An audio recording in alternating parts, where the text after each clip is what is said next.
Well, Mike Epps recently did an interview, and he said that he was on cocaine for most of his movies, including Next Friday, All About the Benjamins. He said he would go to Ice Cube's trailer and just cry and so forth. Yeah, I saw that. He did my movie. Which one? The one I just directed. Oh, the Trouble Man? Yeah. Oh, okay. Yeah.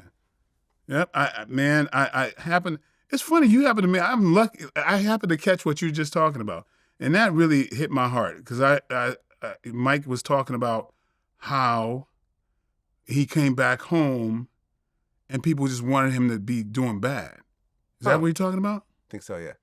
Yeah, man. It's like, man, God, man, do I resonate with that? Because you think that the people that you grew up with is going to hold you down, right? And just going to be the same people. But man, talk about something I learned that, man, people, because of what I did, people I grew up with changed because of what I do now. And you think that they're going to be the same people, but now they don't disagree with you. They hate you for succeeding. Man, and that's like, damn, it's like it snatches your history away from you, and people that you loved, because they change because of what you do. Yeah, and so that really touched my heart, and I know how he felt with that. Because Mike is, man, he's got a great heart. He's coming back to revitalize the neighborhood and do right. And sometimes people, as you've mentioned before, man, they target you because for you, for them, you're a reminder of them not doing well, and it's like they're laughing in your face, and that's something that I wish we really changed. And if we really understand where it came from, we can start to do something about it. Because generations ago, when somebody wanted to prosper, wanted to get educated and get out of the hood, get out of the neighborhood, we shot them down. Older people shot them down and said, no, you ain't nothing but a nick. You ain't no better than nobody else. They did that because they loved you and they didn't want to see you hanging from a tree like so many others had done before. Oh, I want to get educated. I want to learn how to read. Just a few generations ago, like just 160 years ago, fatherhood was not allowed. You couldn't be a father to your children because then the slave master couldn't control everybody. If you had control, okay, if you wanted to learn how to read, you get killed. Generation later, you want to prosper, they're going to pull you back down because they love you. No, we don't want to lose you, okay? You stay right here. Emmett Till. No, don't you say nothing to that white woman. All of that. They pulled you down because they loved you. And so we did that generation after generation. And now, when there's no threat of that, we're still doing it because that's what we learned. Pull you down. No. You ain't no better than nobody else.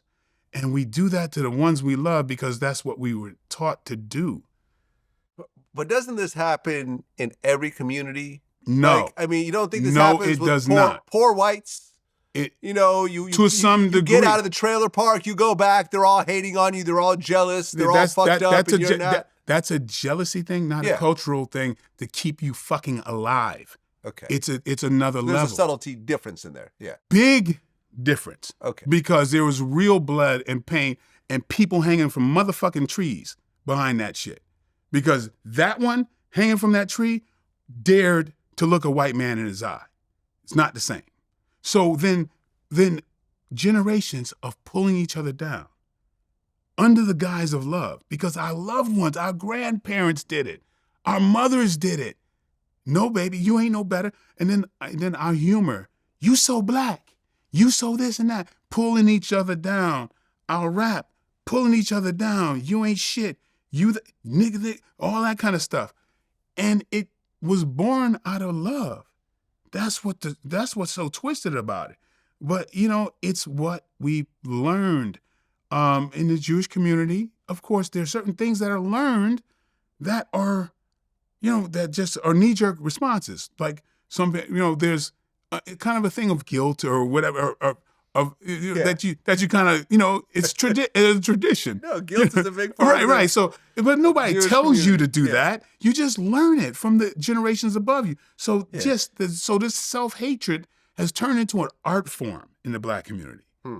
It's been an art form for a very long time. And when one of us starts to, go down, we then dance on their graves or just kind of celebrate that because we've seen it for so long. I had to exercise that shit out of me. I fucking hate it because that means the goddamn people, that lynch law shit fucking worked on me. I remember when years ago, there was another actor, I'm not going to mention his name, that was a contemporary of mine, ran into some bad luck, and I felt like, And then I was like, wait a fucking minute. Why am I feeling good about this shit? No, fuck that. That made me so goddamn mad at myself. Like, why am I celebrating this brother's demise? Fuck that. That means these motherfuckers, what they did is working on me. And I took that shit real personal. And I fucking made sure that was not in my system anymore. And so when I see somebody go down, I feel for it. So it's like, I hate to see that shit prosper. I really hate to see that prosper. And I hate to see it like celebrated. But I, for one, was going to stop doing that shit. Deep down, even when I know it ain't public and I'm secretly celebrating somebody's demise, nah, that's fucked up. I ain't doing that no more. Yeah, I mean, generational trauma is such a real thing. Like, I remember with me, because my parents, as Jews, had to move out of communist Russia, where they were the minorities. They were persecuted. They couldn't go to certain schools. They couldn't shop at certain stores. They couldn't have certain types of relationships. And if you somehow fought against it, you would get killed. We've had people we knew that got killed over trying to push back. So we came to this country and there was this fear that was just instilled in me by my parents. Don't fight back. If things get bad, I remember at one point, in multiple schools, I had problems with the teachers. Like, I remember the vice principal of my junior high threatened me. My parents took me out of the school, put me in a private school. And then I remember in the private school, one of the teachers slammed me up against the wall and like hurt me, over an argument. And my parents didn't really do anything about it. And I had this thing instilled in me to just don't fight back, walk away, be scared of the unknown. And in the world of hip hop, this doesn't work. In my world and what I do, with the type of interviews I do, it does not work. And I had to teach myself, and through situations like the home invasion, other situations I got into, I had to say, fuck that. Fuck everyone else. I'm not scared of anybody. I will, I'm not the toughest guy in the world, but I'm not going to back down. Right. If I need to do something, no one's going to scare me out of my position. And that's what allowed me to be successful in this field. But I had to break that. Yeah. My parents still don't understand it. Well, my dad died. My mom's still alive. But I'm saying, they've never understood that part of me. But I had to break that cycle of fear and not standing up against authority of whatever that means, whatever the establishment means, and to fight back and to sit on your position when you feel you're right. Without that, there would be no Vlad TV. Absolutely. I was going to say the same damn thing before you said it. It is so necessary, and it made you a balanced person today. Yeah. Because if you didn't do that, if you didn't face that, that's exactly what I'm saying. It's like, if you don't do the fucking work yourself, shame on you. Yeah. Because it's not gonna magically endow you, right? So it's like, we don't have the same rites of passage as we used to have when we were, one thing I do admire about, Israel in a situation where, as a man, you have to do your service. You have to take part in military service. I wish we had that to some degree, so we could make more men, because life has become a lot more soft, and there's no rites of passage anymore. You go into manhood without being tested nowadays. The society has been, very, very weak. So you have to then do something yourself. Because anybody who feels like, I've arrived. What have you gone through? Are you really tested? Yeah. And then when life really hits you, and you're in your 30s and you got mortgages and you're facing a divorce and you can't take it, and you're like this, it's because you didn't test.